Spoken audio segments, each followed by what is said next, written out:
Assalamualaikum warahmatullahi wabarakatuh. Perkenalkan, nama saya Muhammad bin Hanafi dengan NIM 2023 101 103 11034. Kali ini saya akan mempresentasikan tentang asal mula negara menurut ilmu negara. Asal mula negara dalam ilmu negara merupakan kajian mendalam mengenai bagaimana suatu organisasi kenegaraan lahir, terbentuk, dan berkembang dari masa lampau hingga saat ini. Dalam literatur ilmu negara, pemahaman mengenai proses terbentuknya negara dikelompokkan dalam beberapa mazhab atau aliran pemikiran utama yang masing-masing memiliki sudut pandang filosofis, sosiologis, dan historis yang berbeda. Berikut adalah penjelasan yang rinci lengkap mengenai teori-teori asal mula negara tersebut. Yang pertama ada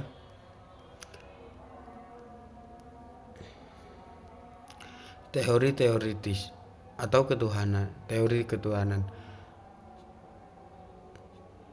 Teori teokritis adalah salah satu teori tertua dalam sejarah pemikiran manusia mengenai negara. Teori ini mengajarkan bahwa segala sesuatu yang ada di dalam alam semesta, termasuk negara, diciptakan atas kehendak Tuhan. Dalam perspektif ini, kekuasaan yang dimiliki oleh seseorang penguasa atau raja bersumber langsung dari Tuhan, sehingga penguasaan tersebut dianggap sebagai wakil Tuhan di bumi atau bahkan titisan dewa. Lalu teokritis langsung. Pada masa kuno, teori ini dipahami secara harfiah, di mana para pemimpin agama atau penguasa dianggap benar-benar menerima mandat kekuasaan langsung dari Tuhan. Contohnya dapat dilihat pada konsep kekuasaan Fir'aun di Mesir kuno atau peradaban Incah, di mana raja dipandang sebagai entitas ilahi. Teokritis tidak langsung. Pada perkembangan selanjutnya, terutama pada abad pertengahan di Eropa, teori ini mengalami pergeseran. Kekuasaan tetap dianggap berasal dari Tuhan, namun Tuhan memberikan kekuasaan tersebut melalui perantara hukum alam atau lembaga keagamaan tertentu, seperti penobatan raja oleh paus. Implikasi dari teori ini adalah rakyat memiliki kewajiban mutlak untuk patuh kepada penguasa. Sebagai bentuk perlawanan terhadap penguasa dianggap sama dengan melawan perintah Tuhan. Tokoh-tokoh penting yang dikerap kaitkan dengan pemikiran yang bernuansa teokritis pada masanya antara lain Agustinus dan Thomas Aquinas. Meskipun mereka juga memberikan batasan moral bagi kekuasaan seorang raja. Yang kedua, teori perjanjian masyarakat, kontrak sosial. Teori perjanjian masyarakat atau kontrak sosial muncul sebagai reaksi keras terhadap kekuasaan absolut kaum penguasa yang berlindung di balik bahwa negara tidak lahir secara alamiah. Begitu juga bahwa negara tidak lahir secara alamiah begitu saja atau diciptakan oleh Tuhan, melainkan dibentuk melalui kesepakatan rasional di antara individu-individu manusia. Para pelapor utama aliran ini memiliki pandangan yang berbeda mengenai kondisi awal manusia sebelum negara terbentuk. Thomas Hobbes 1588 sampai 1679 dalam bukunya Leviathan, Hobbes menggambarkan kondisi alamiah manusia, status naturalis, sebagai situasi yang sangat kacau, penuh konflik dan brutal, di mana manusia menjadi serigala bagi manusia lainnya. Homo homini lupus.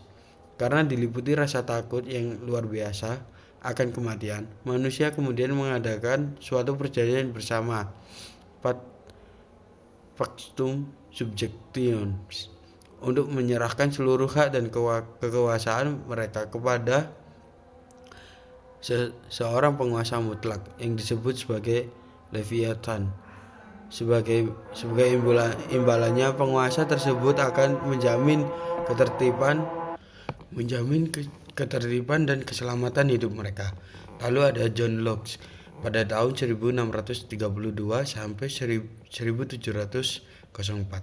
Locke memiliki pandangan yang lebih optimis mengenai kondisi alamiah manusia, di mana manusia pada dasarnya memiliki akal budi serta hak-hak dasar yang melekat sejak lahir. Namun, karena tidak adanya hukum yang pasti dan hakim yang netral untuk menyelesaikan sengketa, manusia sepakat membentuk negara melalui perjanjian. Tujuannya adalah untuk menjamin perlindungan hak-hak asasi tersebut. Dalam pandangan Locke, kekuasaan penguasaan bersifat terbatas dan tidak boleh dilanggar hak-hak dasar rakyat. Jika penguasa melanggar kontrak sosial tersebut, rakyat berhak untuk menurunkan atau menggantinya. Lalu ada Jean-Jacques Rousseau pada tahun 1712 sampai 1778 melalui gagasannya tentang du contrat sosial, menyatakan bahwa manusia pada mulanya hidup bebas dan bahagia dalam keadaan alamiah. Namun perkembangan kepemilikan pribadi memicu ketimpangan sosial dan penindasan. Untuk mengembalikan kebebasan tersebut dalam ikatan bersama, manusia mengadakan kontrak sosial dengan menyerahkan hak-hak individual kepada kehendak umum. Negara menurut Rousseau adalah manifestasi dari kedaulatan rakyat itu sendiri, di mana rakyat bertindak sekaligus sebagai warga negara yang berdaulat sebagai subjek hukum yang harus dipatuhi. Ketiga, teori kekuatan.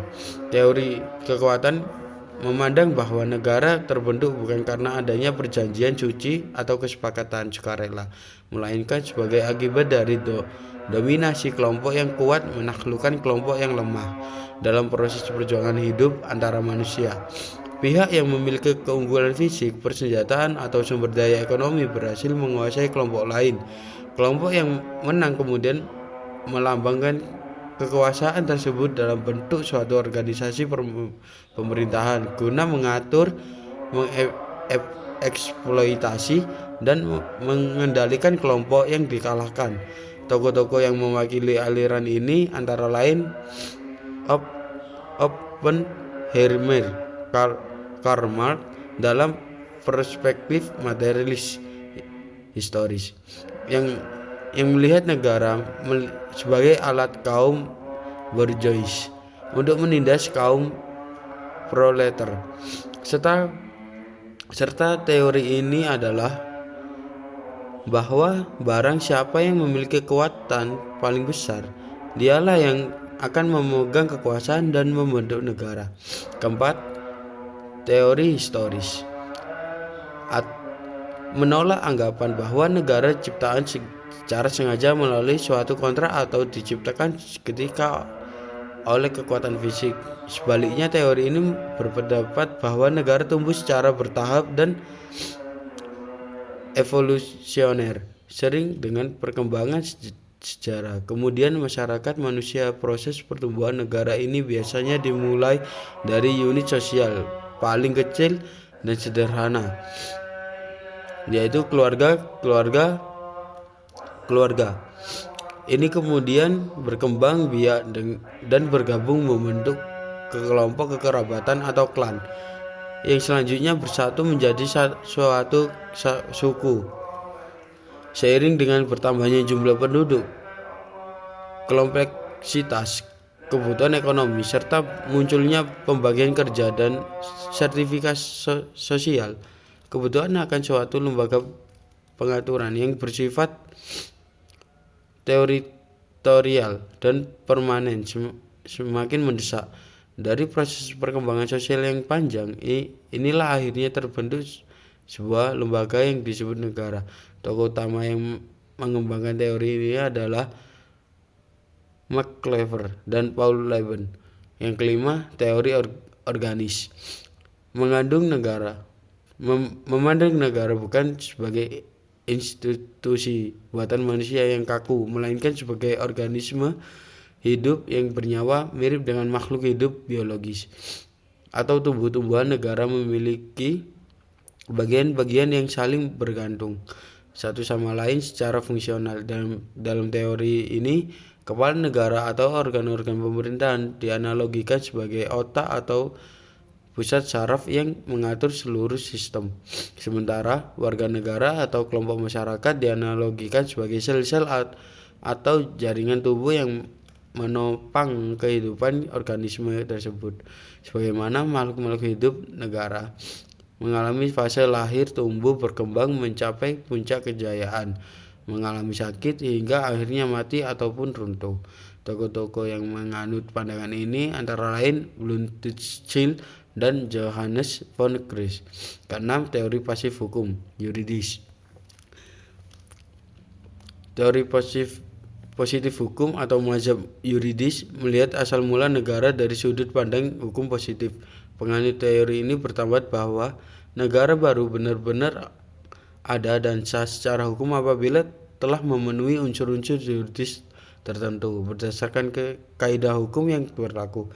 Negara tidak dilihat dari asal-usul filosofisnya atau historisnya yang abstrak, melainkan dari kenyataan bahwa ada suatu tatanan hukum yang mengikat suatu wilayah dan masyarakat tertentu. Pelapor utama aliran positif hukum ini adalah Hans Kelsen, yang menyatakan bahwa negara identik dengan tata hukum nasional ini sendiri, di mana kekuasaan negara tidak lain adalah penjelemaan dari berlakunya norma hukum yang sah. Jadi sekian dari penjelasan saya. Terima kasih. Wassalamualaikum warahmatullahi wabarakatuh.